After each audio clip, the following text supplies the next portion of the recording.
Welcome to the Six-Figure Author Experiment, where we help you break through your first or next $100,000 goal. Parental discretion is advised. Now, let's get on with the show. Hi, Lee. How are you today? Oh, good. I'm good. It's good to see you. I can't wait to hear all about what we're going to talk about. Yeah, awesome. Well, I just got back from 2 weeks in Prague and Vienna and Bratislava, and I thought I lost my camera one day. So I have a big SLR camera that costs thousands of dollars, and I was in Bratislava, which was like hours away from my hotel in Vienna, and I realized on the boat, I was like, oh my God, I don't have my where is it?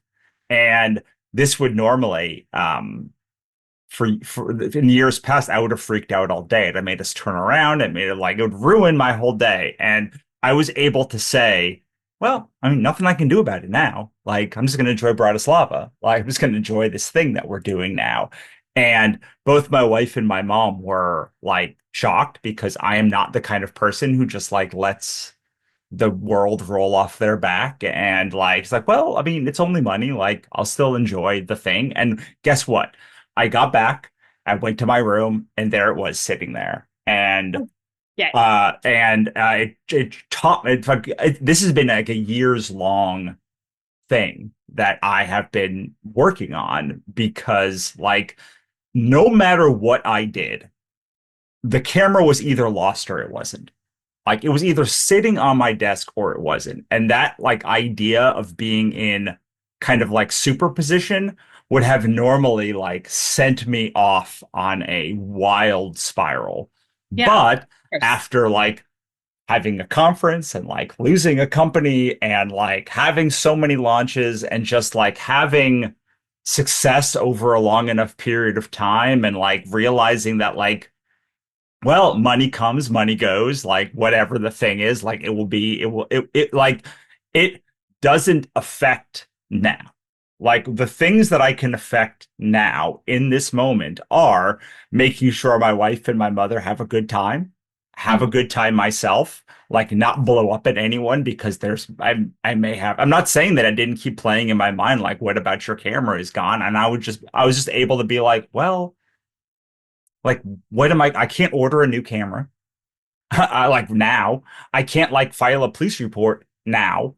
Am I even going to file a police report in Vienna about I don't even know what country I left it in. So all of these things played through my mind, and I was able to say well, and then what? What do you do? What would happen if suddenly my camera was gone? And nothing would have changed. The day still would have had to keep going. All that would have changed is I would have had to pay $4,000 or $5,000 or not to get the same camera back when I got home. And guess what? Most of my images were taken with my iPhone anyway. So you are unbothered, which I love, because I feel like we've talked about the ability to be chill with bigger and bigger problems is moving into a millionaire mindset. When I first had a house and there'd be a plumbing issue, it would be a whole freak out. And now I'm like, oh yeah, it'll be a couple $100. Let me just pay the plumber. And obviously having more money helps, but you can have a lot of money and still be a wreck, a stressed out wreck. I just posted about that in the Millionaire Author Mastermind, about my own little meltdowns and feeling like a failure as I go about my day and trying to recover from a bad launch.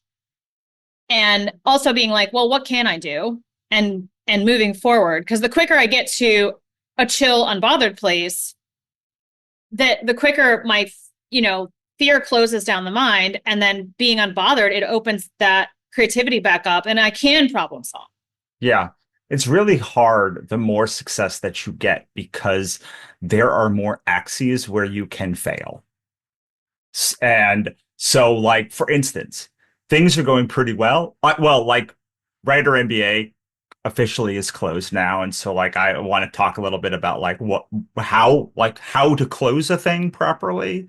And like then just like I talked all year about how like in July I'll know just what a huge like how big a disaster it was.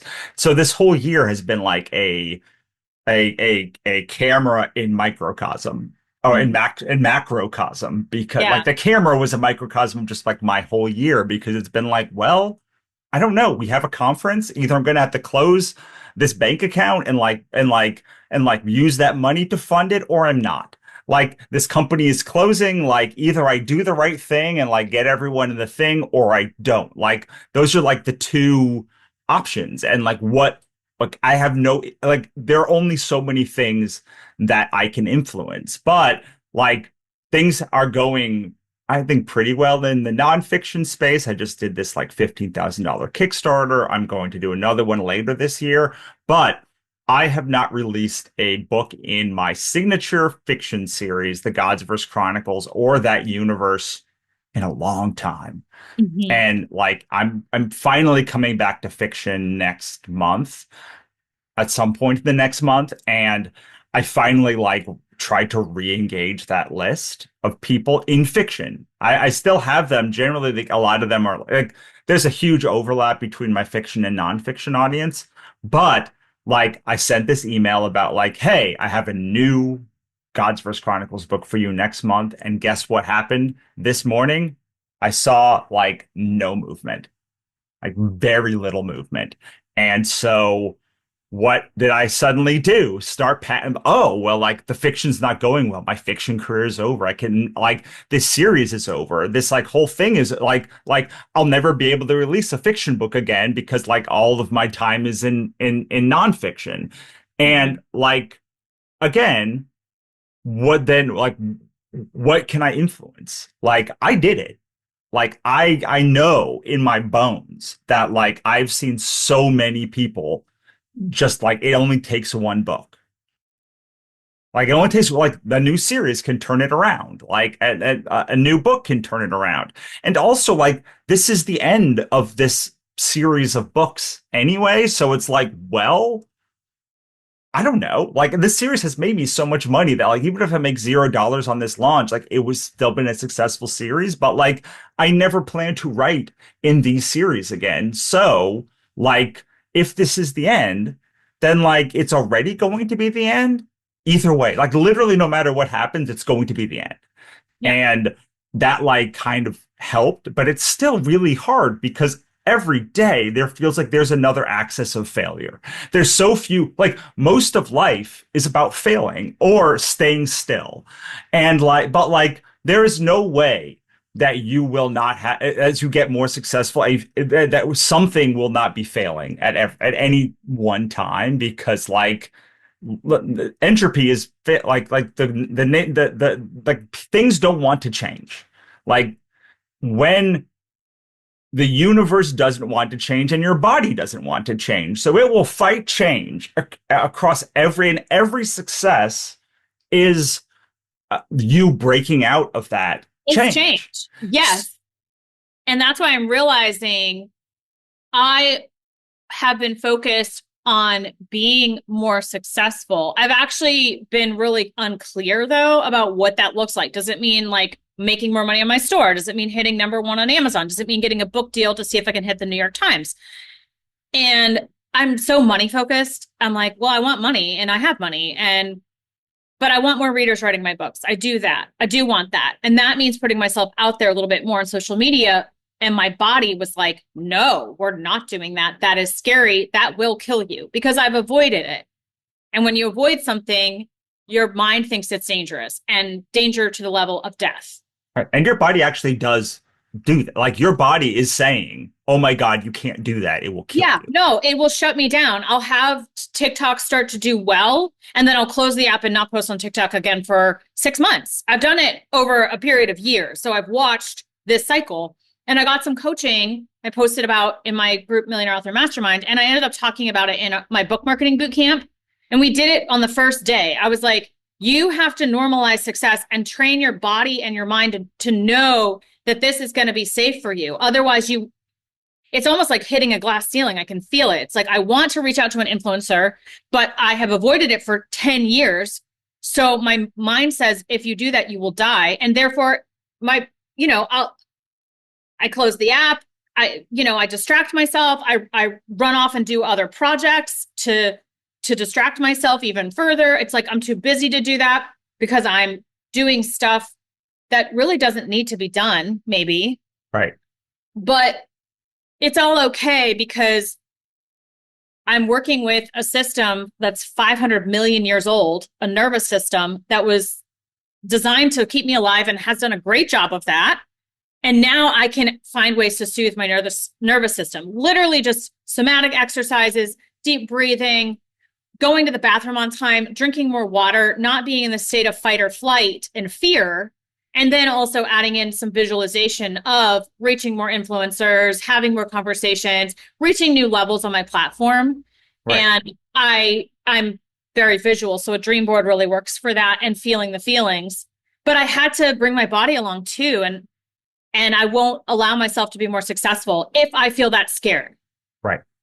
Yeah, absolutely. And I think this is one of the things that Sarah Cannon taught me and HB90 program taught me, and just like doing an Eisenhower matrix taught me, which was like, well, we need to prioritize like things. And like, if social media is the one thing, and Gary Keller and Jay Papasan's book, The One Thing, taught me was like, well, if social media is the one domino you think is going to move you forward to like the next level, then like that is the next 90 days of your life, is like, just put that on your thing. And then you wake up and the first thing you have to do is some sort of social media thing. And you're like, well, and it's like, well, did I have success today? Did I post? Not like, did I like get a million things? Just like, did I post? Like, did I write the joke today? Like Jerry Seinfeld said. But like, there's this great Joseph Heller anecdote, who wrote Catch 22. And he was at dinner with a bunch of stockbrokers. And I think it was C.S. Lewis. I forget who was in the anecdote, but I know it was Joseph Heller because I just looked it up. And he said, like, I'm just going to say J.R.R. Tolkien, C.S. Lewis, one of the some huge British fantasy human, turned to him and said, how does it feel to be at this event where the person on stage made more today than you've made in your whole career? And he said, and Joseph Heller was like, it feels okay because I have something they will never have, and enough. Yeah. And I think about this all the time. And I talk to a lot of my coaching clients. I say like, well, what is enough? I was at this event in Boise last month, and like, people were talking about how much money they made, and like, but they were still unhappy. And I was like, okay. They're like, well, I make money. And I'm like, okay, but like, do you make enough? And like, they were like, I don't understand. I make this. I'm like, okay, but like, is it enough? Yeah. Like what is enough? And like, if you can somehow define enough internally, then like, and I don't mean like, oh, I'm making $1 million is enough. Like, it's like, it can't be something that, and this is the hardest part. It's like, well, once you know internally that you will make enough, then the rest of the thing, and yet you will survive. Like, things become a lot easier, but only in those situations, you said something a few months ago, maybe a year ago, maybe 100 years ago. I don't know what time is anymore, but you had said the first time Amazon shut my account down, I freaked out. And now it's like, it happens regularly. And it's just like, well, this is a thing we're dealing with. And I'm like, oh my God, like, if I had Amazon shut my account down, I would be freaking out so much, even though I'm so calm in all of these other things that I have dealt with. Like, that is still an externality that I don't know if it will be okay. Yeah. I mean, and you can think of a plan, but also having it happen a couple times and you deal with it. Now we just have the expectation of, hey, Amazon, you made a mistake. Give us our account back right now. You will do this. We will email you until you do it. And we are unbothered. And Yeah, we still run into glitches. We had trouble posting our pre-order to Amazon for the past week, and it was some random thing with the keywords and wolf shifters, and they thought, maybe we were trying to sell dog food. It was interesting. We figured it out. And at the same time, it was like, we're going to get this pre-order on Amazon. We will do it. We will, if we have to hunt the CEO down ourselves, Right. we will do it. And just that confidence, but it comes from experience. And again, if I can get my nervous system to calm down, I have that unshakability. And Right. when it comes to having enough, I could give you $1 million right now, but if you're stressed and freaked out, you'll just be continuously stressed and freaked out with that money. Right. The money doesn't help. So it is about getting our bodies regulated, and it's really basic stuff like somatic exercises and deep breathing, drink Yeah. water. Yeah. But I just told you before we started recording, for so long, my mind has been driving things and it's just dragging my body along behind me. But what's the point of all this wealth if I don't take care of my body? Renee says we make money not for our souls, but for our body. So abundance is to bless our body. So how do I treat my body? Like, am I going to use that massage gift card you gave me at Christmas? It's on my to-do list. You should. Be like, oh, we're successful and it feels good. And we want more of this and we're safe and it's okay. And go Right. from there. Well, I also think that first of all, did you know dehydration can up your heart rate by like 30 points? It's not like, oh, a little bit, like it can, my heart rate when I have can literally, because I wear this thing all the time, Yeah. it can literally, like, the difference between 90 and like 115 heart rate is, and I didn't know this until a couple of months ago. I was like, oh yeah, dehydration's bad, but it's like, no, like it is like really, really, really bad if you are dehydrated. But I think also we have to go through that scenario calmly and know that we can get through it calmly. It's not just getting through that situation. Be and because like if you go through something like super stressed and you Yeah. get through it, then you'd be like, okay, I got through it because I was super stressed. But Yes. like if you And can you go train your right, body. exactly. And so many authors create out of stress, which is incredible. Like it's so cool that you're able to do that, be creative while stressed. That is superhuman.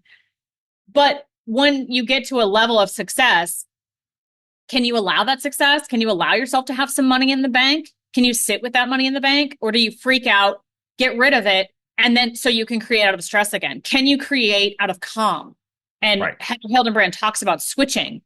And it again is about healing the nervous system. It's a body problem, not necessarily a logic problem.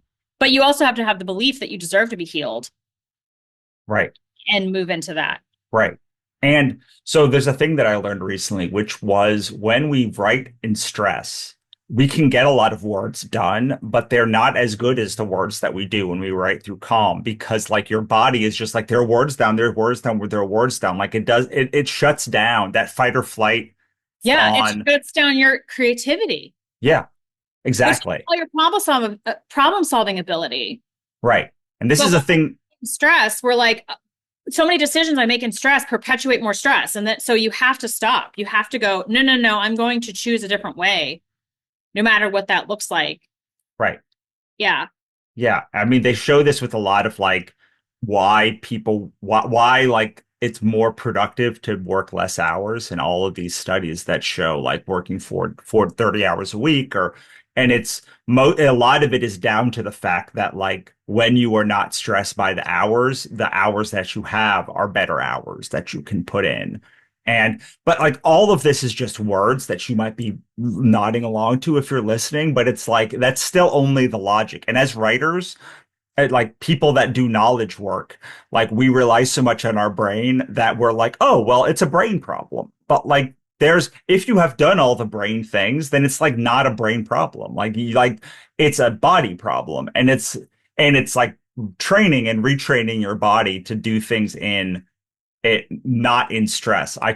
Monica and I, the first year of our conference, I was very stressed the first year. I was stressed both years, but like I let it out a lot the first year because like I had never had such a high, neither of us had a contract that was worth like hundreds of thousands of dollars that we owed. And then like towards the end of the year, I was like, something broke. Like I was like, oh, well, like this is either like this is a year-long problem. Either we solve it or we don't solve it. But like freaking out Yeah, doesn't you have to help. sleep at night. You Yeah. have to relax. Yeah. I realized that when I was when I was stressed with other launches, what would happen is I would move to another thing. I'd be like, oh, well, like that's not working. So I'm just going to go work on this other project. And like that was how I like triggered my like perfectionism.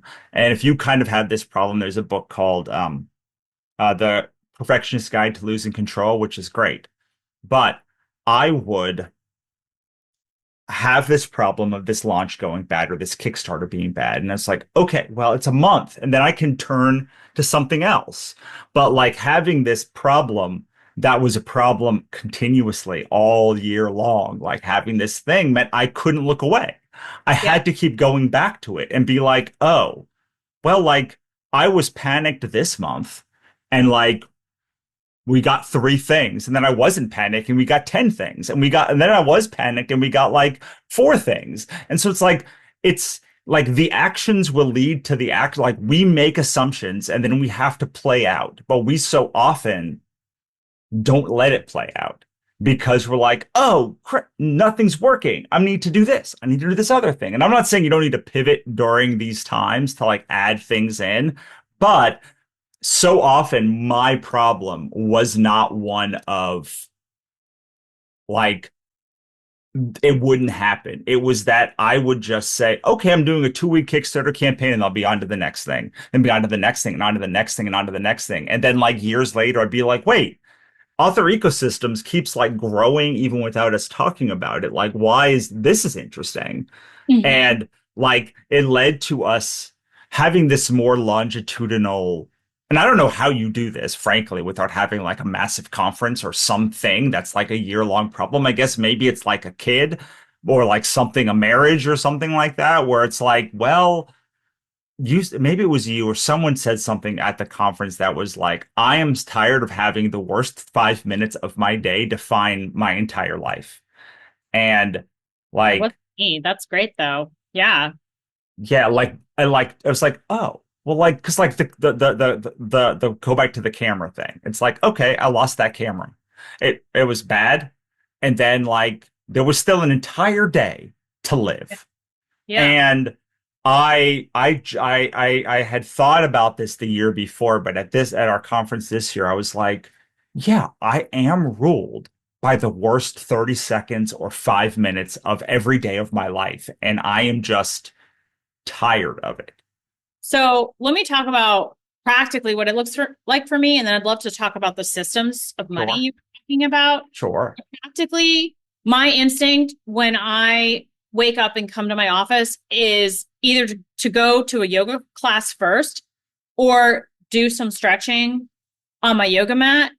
And if the act of pausing, even for 15 minutes to do that, and move my body, which tells my body, like, we're not running from a wildebeest right now. We're not at war. We have time to roll around in the grass and drink water from the stream. And it calms that nervous system to go, okay, we're not in fight or flight. And I hope to build on this. So when I come to my office, I'm not at war. I am in a relaxed state. I'm in the meadow. And then I can go into, I call it the forest of creativity, because I literally see myself going into a forest. And Becca Syme says, yeah, and be so calm that the deer will come up to you. And I've had visions of like, I call him Stag Daddy. It's like my creative self or my guide, my in God or the universe or the person inviting me to go deeper is this beautiful stag. But you have to be in a state of calm and chill for a deer to feel safe. So that metaphor is working for me, and making sure I'm drinking water, not limiting the amount of caffeine I drink, and getting a good night's sleep. That's what I'm practically doing right now. And I like the Workout Witch on TikTok or YouTube and Sarah Baldwin's podcast on somatic exercises and checking in with your body and having a toolkit of, okay, now it's time to literally put on Taylor Swift and shake it out. That actually helps. So if any of this resonates, you might check out those resources and see if there are little ways you can like calm your body down. And I think that this builds. Like if I build in these habits, 6 months from now, it's like, oh, my launch went terrible, but I'm still excited to write my next book. Right. And then I even feel like in the pit of my stomach, it's like, oh, your launch went terrible. And it's like, yeah, but we're going to survive and then even thrive. And from there, I can write the books of my heart and probably put such brilliance in that there's something TikTokable in there. And it only takes one memeable thing and then you get more of that buzz. So that's practically what I'm doing. Yeah, I'll give you another one that have been doing for years now, which is I actually thought that I was bad at meditation. And then I realized that what I'm doing, I force myself to stay in bed till 5 now. I used to get up, even if I was up at 2. Then I learned that like if you just stay quiet and still, your body does get some restful rejuvenation from that. So I tell my body 4:50 is actually the earliest to let myself get up. Now, and until then I do a lot of like breathing, and my wife realized, she's like, well, you're just meditating. And I was like, oh yeah, I guess I am meditating because I'm focusing on breathing. I do the 1 2 3 4, then I hold it for 7 and then I let it out for 8. That's really good for the sympathetic parasympathetic nervous system when your out breath is longer than your in breath. And then I started doing it every time I had an episode. And I consider an episode like every time I was stressed, because an emotion, generally a stressed or angry emotion, lasts at most 5 minutes. And so if I can find myself stressed and then go and just like either close my eyes and do it, or better laying down cross-legged, and just do it like 10 times a day if I need to, like 5 or 10 minutes at a time. I like it. That is what allowed me to keep getting because I would get up 10 minutes later and be like, oh yeah, well, like that's not so bad. Like that, like the world didn't burn down in that 5 minutes that I was angry. And it's not perfect, but like the learning that those emotions last so short, and that you can actually just wait those emotions out. And that you can actually like train your body to like, when it comes to be calm, all of that stuff, like it's a really small thing, but knowing you can do meditation 10 times a day if you need, and I did need that at first, it was really helpful for me. I love that because I tend to repress my emotions and then it turns into pain in my side body. Yeah. So this is good. Feel the emotions. Thanks for listening. For more, head on over to sixfigureauthorexperiment.com for archive access, resources, and more. We'll see you next time.